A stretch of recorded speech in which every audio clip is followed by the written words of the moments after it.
Hello Fly Nation and welcome to the Freestyle Your Life podcast, the one and only podcast inspiring you to live your authentic greatness while teaching you that less is more.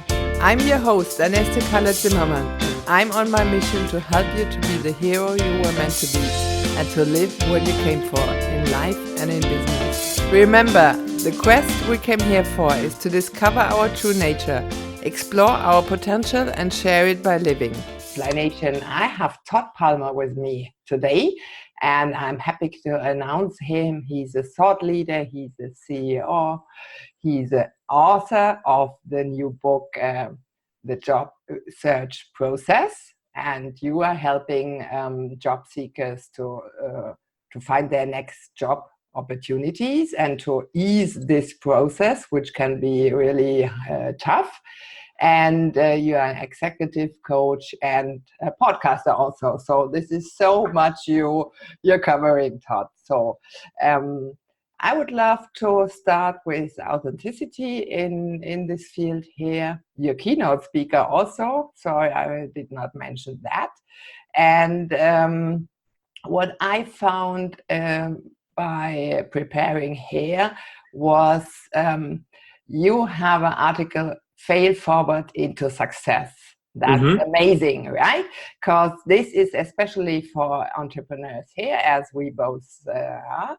And of course, success is not made without failure, right? So that is correct. That is correct. We need to make decisions and try things out. And if things don't work or not as we expected, well, we have to adjust them, right? Right. So failure is not bad as failure per se, but it's just bad if we don't learn from it. Well, actually, this isn't my quote. This is from a coach that I've used and one of the thought leaders in the space around failure. His name is Dr. Danny Friedland. And he says that failure really doesn't exist. Yeah. So, because failure is just an opportunity to learn. So if I've tried something and I've learned from it, I've not failed. Right. And every one of those failures is nothing more than another step along the pathway to your ultimate success. And I think there's a lot of truth in that. Right. Totally agree with that. So let's jump right into it. This is your stage. So I guess what I always like to convey to people is, with the sense of, in regards to leadership, to lead somebody, you first have to lead yourself. You have to know thyself in order to give to others. And it's a really unique thing, especially, in our culture here in the United States, that if you take care of yourself, you're often seen as selfish. The reality is, if your internal bucket of water, so to speak, doesn't have any water in it because you continually give out to others and give out to your family and give out to your business and give out to your friends, give out to your community, that water depletes. There's less in there. So we have to take a look at who we are. And for me, that often starts with how do you look at the world through your core values? Right. What are your internal beliefs about the world and about yourself and about others? So what I do a lot with my CEO entrepreneurs is we help them figure out what their core values are as a person. And then we take and compare those core values against the mission statements of their businesses. And we find the gaps and the bottlenecks. And that's really where the growth takes place. And then we'll put in place tools to deal with the people, the cash, the strategy, and the execution. But the entrepreneurs have to first basically get their act together in order to get their company's act together. Right. And that's so important. And I'm so glad that you mentioned that, because that was just my own history, right? So I was the giver for everybody and was running 2 companies and was just sucked out. So out of an empty glass, you cannot drink, right? So this is very essential, and it's not at all selfish. Just to make this clear, it's great you mentioned that. That's a wrong belief. That's a false belief, right?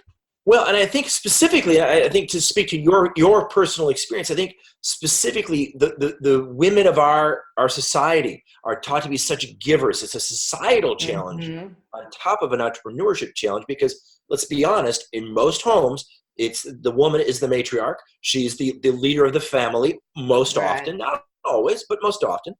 and she's giving to her children, she's giving to her spouse, she's giving to her community oftentimes. Oh, by the way, she's also an entrepreneur. She's giving to her business.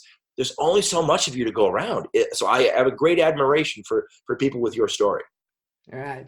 And I was a single mom with two now grown up sons. One is living in Canada now.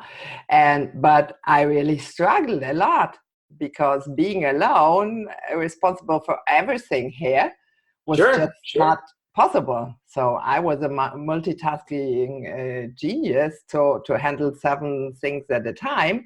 But after a while, that just knocked me out. Sure. Well, there's only so much of you to go around. Yeah. So actually, I suffered from the same challenges. I was a single dad. I got custody of my son when he was 2 years old, and I hadn't even started my first company yet.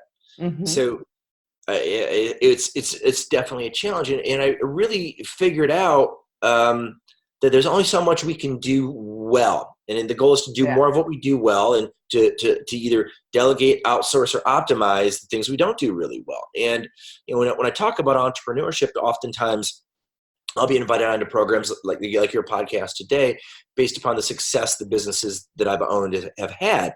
And they'll say, we want you to come on and we want you to talk about what it was like to make the Inc. 5000 as one of America's fastest growing company a record 6 times. And I'm happy to talk about that, but the reality was none of that happened until I suffered a lot and failed a lot and learned a lot. I mean, in 2006, before we ever made the list, the company was, $600,000 in debt. We had about 2 months left worth of cash reserves, and we were going to be empty. And we had a completely toxic and dysfunctional culture. So I had to walk in September of 2006, fire my entire company, and start over. You can't imagine the loud monkeys in my mind telling me how much of a failure I was and all those different things going on. But I did have one saving grace. I actually hired my first coach, and he helped me really figure out what now I work with a lot with my clients on. And it's really more that I call it the you first methodology. And it starts with recognizing your mindset, where you are. What are you thinking? What are you doing? And how do you want it to be different? What's working and what's not?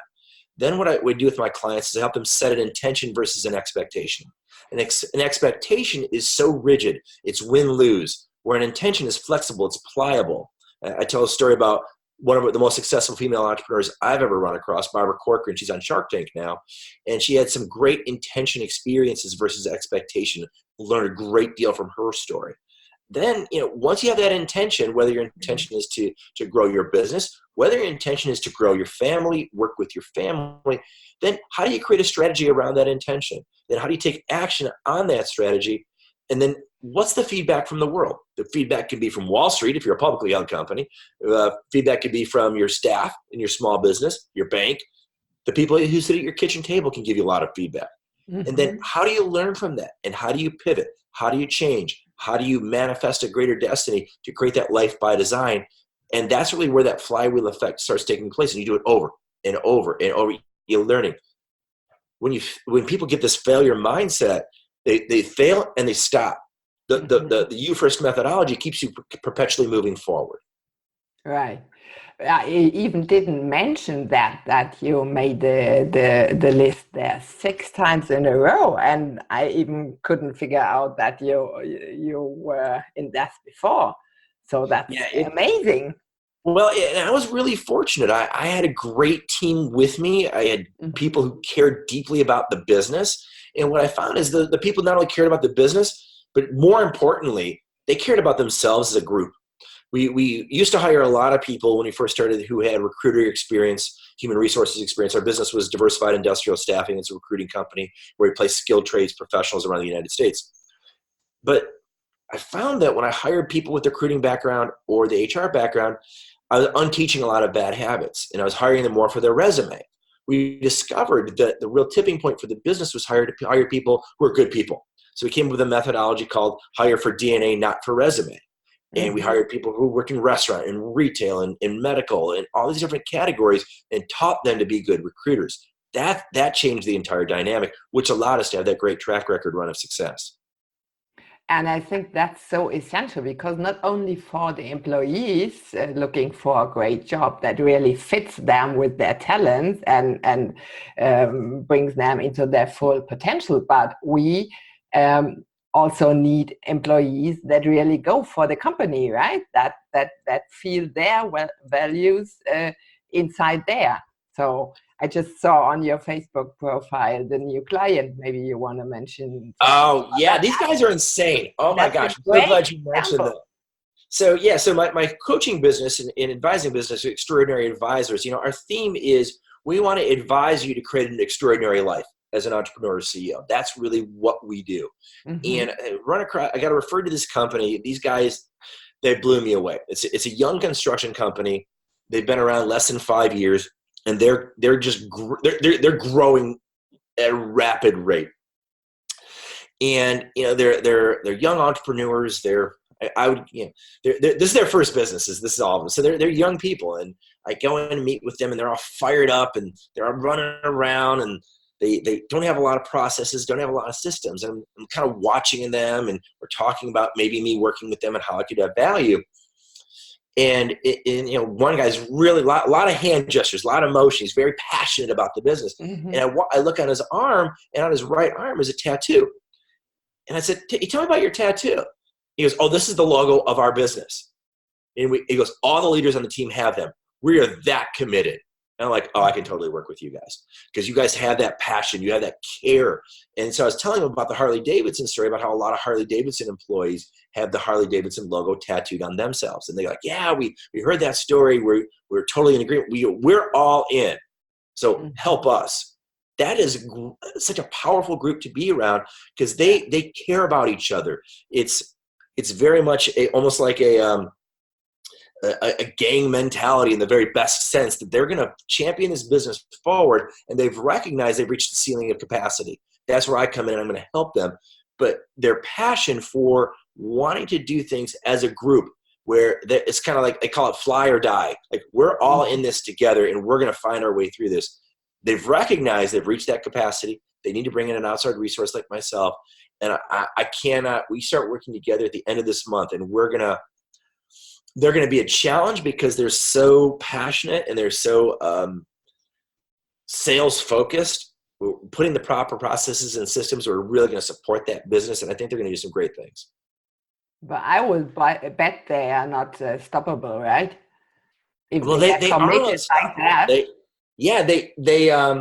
They're fearless in some respects. And there's great value in it. A lot of entrepreneurs have this mindset, like, well, I'm going to be a paratrooper, and I'm going to jump out of this plane even though I don't have a parachute, because somehow by faith I'm going to land on my feet.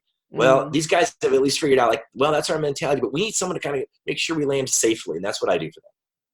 And that's all for one and one for all, right? So very much so. That's really uplifting the whole team. Totally. And then it goes to the leadership team, to the next layer within their organization. So when they're out selling the projects to their customers, they have that passion. When they're delivering the goods to their customers, they have that passion. So in those environments, culture eats strategy for breakfast. It really does. The culture led by the leadership team, pushed through the organization, allows them to come out, and they're not the cheapest deal in town. They're not going out and just buying business. But their passion for the customer experience, and their passion for delivering a quality service in the construction space, which there's not, it's a dicey area sometimes in construction. Their ability to do that is just that's their real key differentiator. Now we got to push that out, put systems behind that, so that they can really scale this business. So we should strive for that. But if it's not like that, now we have such a compelling team. What do you suggest there? Well, what I do with my clients is I actually have them go through a checklist of what's working and what's not. And it's not a matter of right or wrong. It's just a ranking. It's a 1 to 4 ranking. If it's a 4, it's going great. We don't have to worry about it right now. If it's a 1 or 2, we take a look at it and see how can we improve it. And it's all incremental improvement pieces. It's impossible to turn a battleship around with an oar, so to speak. If you make 1% improvements every week, over a 52-week year, you've improved your business, you've improved your health, you've improved your life, you've improved your family 50%. Now, it may be 100% in one area and 25% in another, but overall, you're going in a positive direction.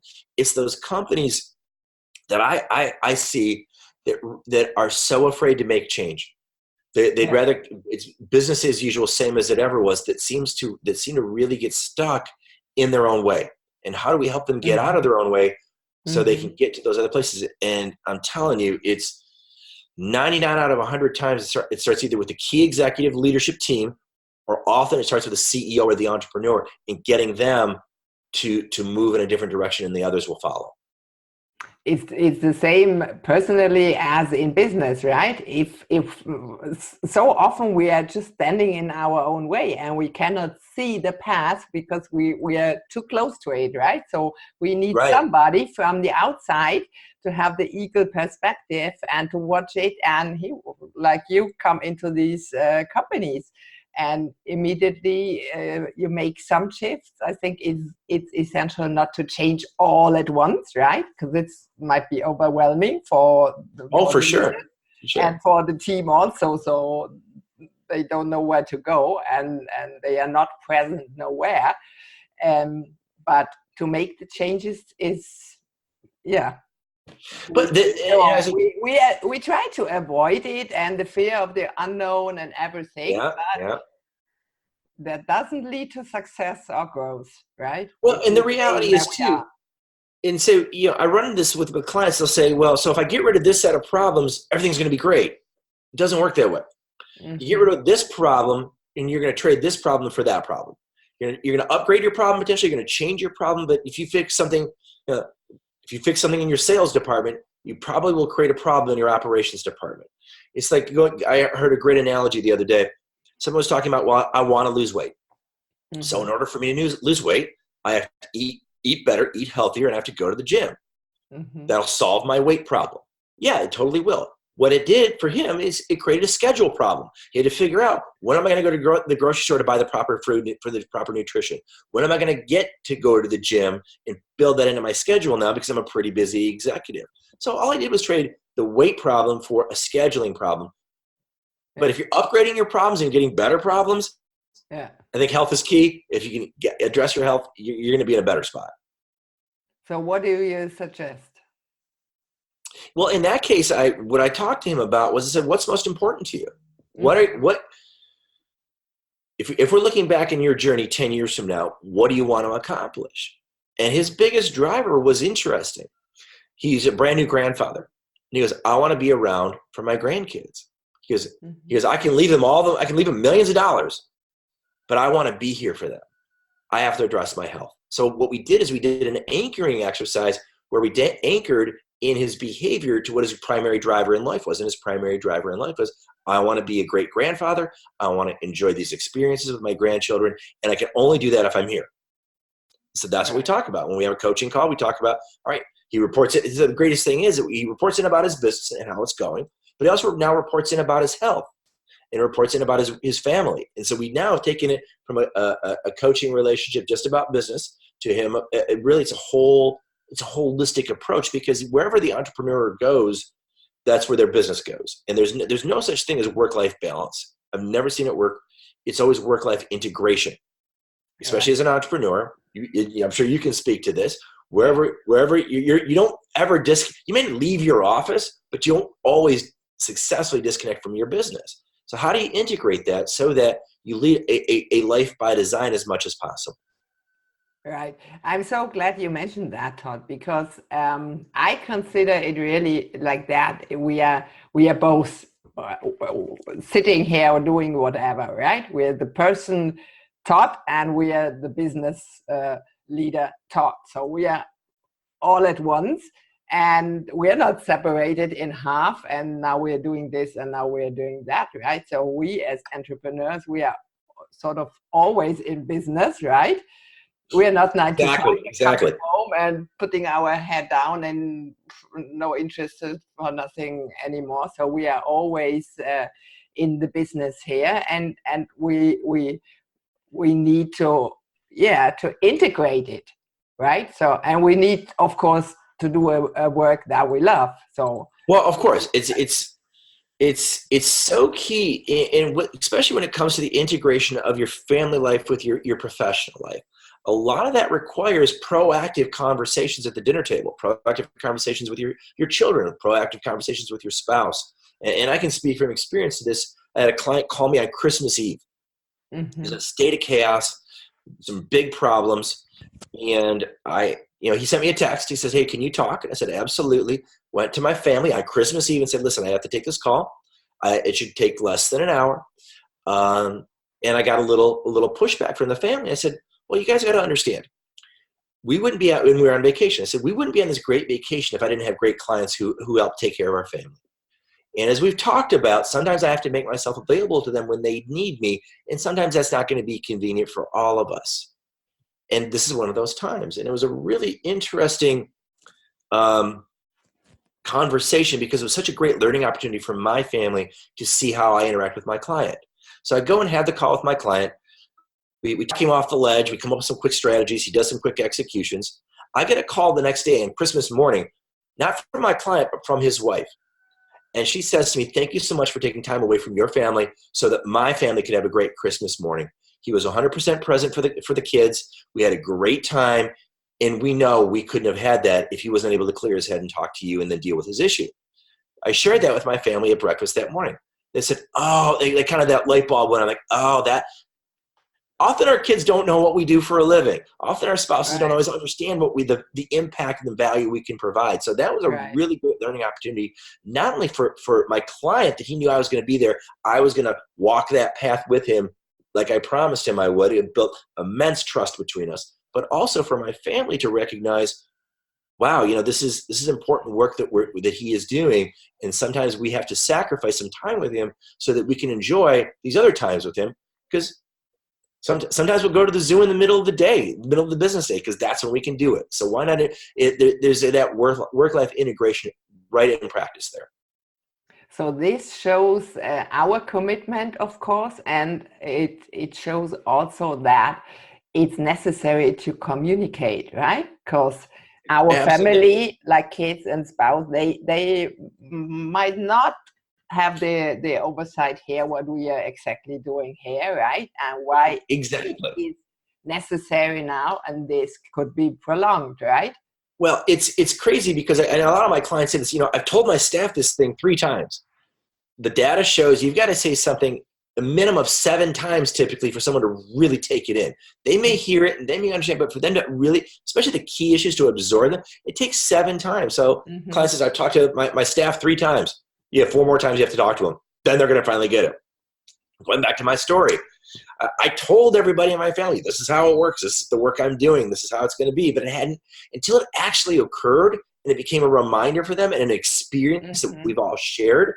That's now where it becomes rooted. That's where it becomes anchored versus, I think it was to them, and maybe it's just kind of a little bit of lip service. And that's just like, no, this is how it really works. Yeah, but thanks for sharing that example. I always love to speak in examples and to share life stories here, because that's more memorable for the listeners out there, right? For sure. So this is not abstract, reading something, but it's well, how it occurred in your case, and that's just like it is, right? So we need to really bring everybody on our part here on board, to make sure they understand the work as entrepreneur as we do. So when I had my former partner, he was in operating call center there, working from 9 to 5, and this did not work out, not at all, right? Because I'm in business all the time, but I schedule my interviews or whatever I'm doing here on my own. And if there's no thunderstorm, I might be on the golf course just yeah. So I love this. I love this time and location freedom. That's why I'm doing what I'm doing, and I love working with great people and surround myself and inspire others. But that's why we are solopreneurs here, right? leading a company? Well, there's, especially you're going to see this a lot with millennials too. Millennials are in a generation now where they're willing to trade money for freedom and flexibility. And a lot of entrepreneurs kind of have figured that a little bit out on our own, like you and I may have, that, I really want to have this freedom and flexibility, and I want to make a good living, and I want to take care of my family and my obligations. Millennials specifically now, this is what I going back to our recruiting business, we have to often tell our clients, like, it's not just about money. It's about, your offer has to include, if it's possible, do you have flex time? Can they work remotely? Can they work from home? So many old time companies are thinking about work as, well, you're first one in, last one out. I see you at your desk. I see you. The real construct, and I predict within the next 5 to 10 years, most job descriptions are going to go away. What you're going to get is you're going to get a list. These are the list of duties I need done. These are the list of tasks I need accomplished. I need someone to do them. Title be secondary. It's going to be a real change in the working landscape as companies are having to work with people who are going to be solopreneurs. People are going to do gig economy. People are going to work for Upworks or freelancer.com, and they're going to give their skills and talents away in that respect versus, well, Bob's at his desk at 8 a.m. and he's there till 6 p.m. and we see. The average American worker really works productively anywhere from 3 to 5 hours per day. They're not working 8 hours a day anymore. They may be sitting there for 8 hours a day, but you don't have their time and attention. Right. I totally agree, and I believe this will radically change. And I have 2 millennials sitting here, being 19 and 21, my sons. And yeah, I can see that day by day, right? So money is not their primary motivator. Right? No, they want to travel, they want to have free time and be chilled, and much more than in our times. Money was everything, right? Well, I think that, it's interesting is I spent some time recently with a millennial, and he explained to me a really interesting thing. Millennials get so much of their current self-worth and their self-value from the external world. Instagram, Snapchat, so other social media platforms. And they're discovering that there's an emptiness with that. There's I don't want to say a shallowness, but certainly there's a lack of depth with that. And as millennials go through the learning arc of life, I think we're going to see them really recognize that it's the relationships they have with other people. It's the connections they have within their communities, within their activities, and how they live life that's going to be more of a primary driver than just the perception of financial success. I know a lot of millionaires who still have a giant emptiness within. The black hole has not been satisfied by money, by cars, by buying things, by awards. It's now, how do they redefine success? And I gave a speech recently where I talked about how I used to define success. Success for me was, how much money can I have? Can I have this toy, that toy, this house, this whatever? And I found that did not help me feel successful. It was like a quick fix of sugar. Like, it felt good in the moment, but it didn't last. Then I saw this quote probably, 8-9 years ago. And it really changed my life. And it was from Tony Robbins. And he talked about his definition of success. And for him, and it just like hit me. Success is doing what I want, when I want, with whom I want to do it with, as often as I want to do it with. But what I loved about the quote is there's no dollar figure attached. So you could go on a walk today with through your community with your 2 millennials and have a great day for free. Right. You can have great, enriching conversations for free. Or you can say, hey, we're gonna go hop on a plane and we're going to France for the week. Okay, you still have a great experience. It doesn't cost, but you can have a great experience. It's so much more about who you're with, and are you doing activities that you find enriching and engaging versus the 9-to-5 grind, which so many people still suffer through. Right. It's the time together we spend, but it's also what we do. If we are fulfilled with what we do, right? If this enriches us, uplevels us, or if we go like in former times, and so many people still do, doing a corporate 9-to-5 job, and they dream of the weekend and of the holidays and of the retirement, and then life is just gone, right? Well, I think we see this a lot. So I'm in Detroit, Michigan. We have a lot of manufacturing employees here.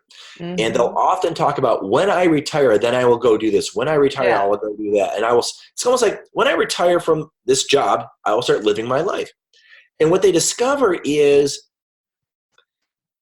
they can't golf every day. They can't, go to the beach every day kind of mindset. And they find that they have they lack a sense of purpose. And so many of them return to working part-time. So many of them will take a secondary job, maybe working in restaurant or retail if they were used to be in manufacturing. And I always tell my entrepreneurs, the clients that I work with, it's work-life integration. Live your best life now. Live a life by design. What does that design mean to you? So you say, well, I've got one client. Hey, I'm not working Wednesday afternoons anymore. That's my family time. He lives on a farm. He gets together with his family every Wednesday. That's their time. It's in the middle of the business week, in the middle of a business day.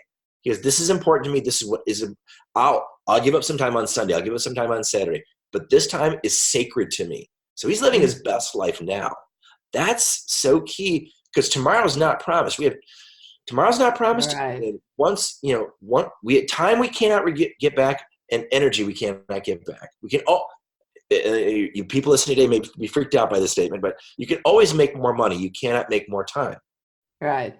Yeah. Right. So time is the greatest value and source, and it just doesn't come back, right? So every second we spend and we are not enjoying or being fulfilled, it's just gone and waste of time. I have a great coach I'm working with right now. So I coach people, and I always tell my clients, the greatest value I can tell you being your coach is I still use a coach, meaning I don't have all the answers. I'm constantly learning as well. And he and I had the conversation about happiness one day. You're thinking, why would a business coach talk to you about happiness, right? I said, well, I did this, and I'm still not happy. And it was a powerful statement. He was like, are you willing to give up being happy to being satisfied? And I said, tell me more about the concept. The concept is really simple. Happiness you can get from chocolate. You can get it from a spike of adrenaline or whatever. That's happy. Mm-hmm. Satisfaction is long-lasting. Mm-hmm. It's sustainable. But satisfaction often comes from hard work. I've got a client of mine right now who's doing training to be in a triathlon. I used to do triathlons. Training for triathlons is not fun. Swimming and biking and running and all that. It's getting up early and staying up late. Yeah, it's great. Not fun. Yeah. But that sense of accomplishment is very satisfying. Mm-hmm. Growing a business, as I'm sure you know, is not always fun, but it can be immensely satisfying. Raising children is hand experience is not always fun. Not always fun. I know. So the son I mentioned to you that I got custody of when he was 2 years old is now 28. We have incredibly enriching conversations now. Mm-hmm. And he'll say, well, I learned this from you and now I'm applying it. Or I learned this from you, I'm applying this. Or this is the one that kills me as a parent. He goes, yeah, you did that. It drove me crazy. I'm not going to do that. Fine. But the conversations are satisfying, but they're not always happy. But there's such a powerful pivot from happiness into satisfaction that I always challenge people. Nothing wrong with, hey, I saw a movie. I was happy I saw the movie. That's not a sustainable life. Yeah. Satisfaction is really where it's at. Yeah. And living life by design, that's really what we should do. And we need coaches. We ourselves need coaches. I still have them. Oh, yeah. And you have them. And we know, it would be silly not to get coached, even if you're further on in the consciousness, right? That doesn't mean you don't need no coach. Well, it's interesting too, and I found that, especially in the entrepreneurial space, there are people who are, who coach based off of a process. Yeah, they'll use an EOS process or Gazelle's process, which is great. Everybody needs that person who can, if you're the visionary entrepreneur like I was, you always need those employees and those people in your life who can help you get some things accomplished in a process-based system. I think a bigger need, though, is that coach who's been down a lot of the same paths that you've been down, or like the people that have just hired me, they're like, yeah, your stories scare the hell out of me. I don't want to go down that path. Can you make sure we don't do that? I said, absolutely. It's teaching from wisdom, teaching from experience, and being able to, again, help them create that life by design, helping them figure out what their core values are as a group, tie them to the mission statement of the company, and figure out where those disconnects are around some of the strategies and the execution pieces. That's very hard to do unless you've done some of that work yourself. It's very hard to do if you've never, I was talking to a university one day. I got invited to speak there, and I'm talking to the entrepreneurship department head. And I'm talking to him as if we're peers. I said, well, when you had your businesses, did you ever experience this? Now, this is a person in higher education in charge of the entrepreneurship program at a major university. Oh, I've never had my own business. That's scary. I understand the theory of entrepreneurship, but I've never been an entrepreneur. I'm like, yeah. Oh boy. Okay. Well, this is a very different conversation then, because if you haven't walked the path, you can't share from experiences. I think you're more of an observer of that part of the lifestyle versus actually living that life. And when you create a life by design, I can speak from experience. I can say, these are the things that didn't work for me. These are the things that did work for me. Let's create something that works for you. So glad you bring this up. I embrace you for that, because that I will not be tired just to mention that for our listeners here. If you look for a coach, please look for a coach that has walked the path, right? And been in those shoes like you. Some great questions for that are, so people will say to me, why should I hire you? Because sometimes you do get in a situation where you've got other people that they're looking at other coaching options.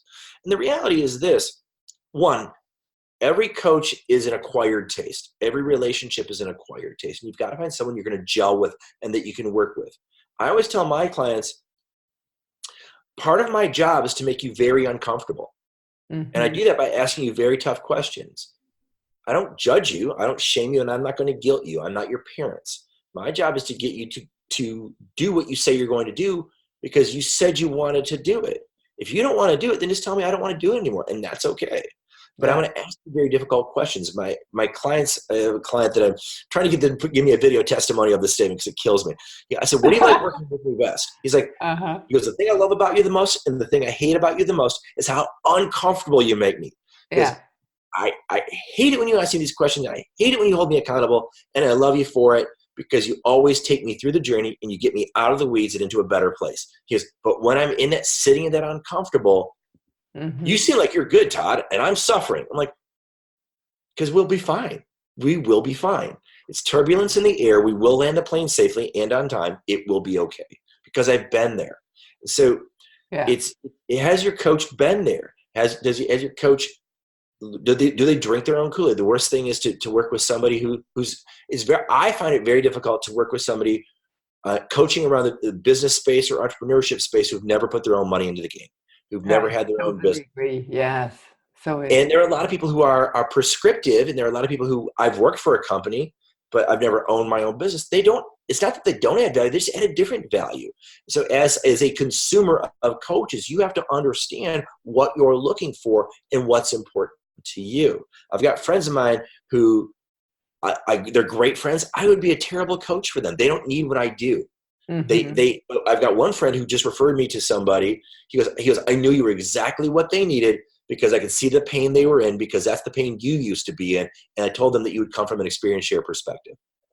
Right. And that's the way we change, right? If we struggle and we get to know somebody who has walked the path and who, of course, is sort of uncomfortable, right?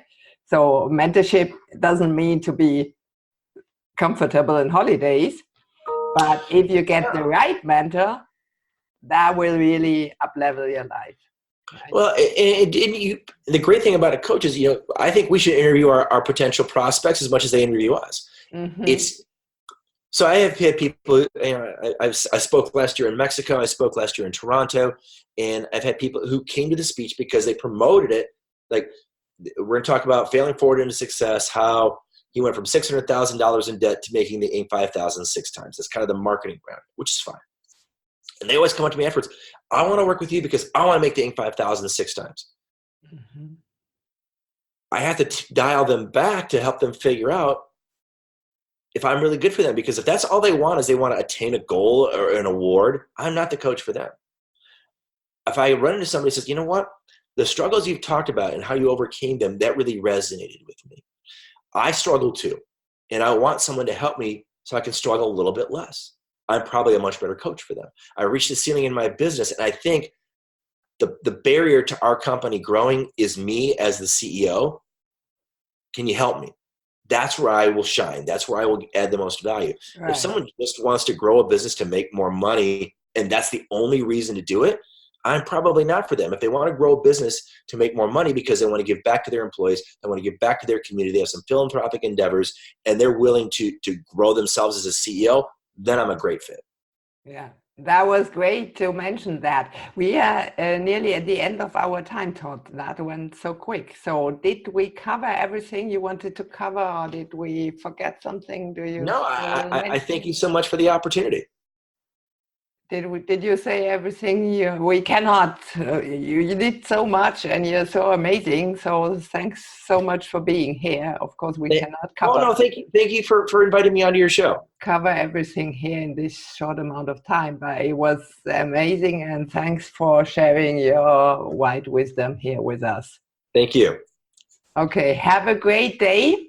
You too. And this was Todd Palmer Foundation, and maybe we have him some other time here. I'd be happy to come back anytime. Okay, great. Take care. Big hug. Bye-bye. Thanks for listening in. I hope you got new inspiration to seek help and surrender to love no matter what situation you're in. Hopefully you could take away that transformation is possible. By getting the right support, you can embrace life joyfully and enjoy your life on your own authentic terms.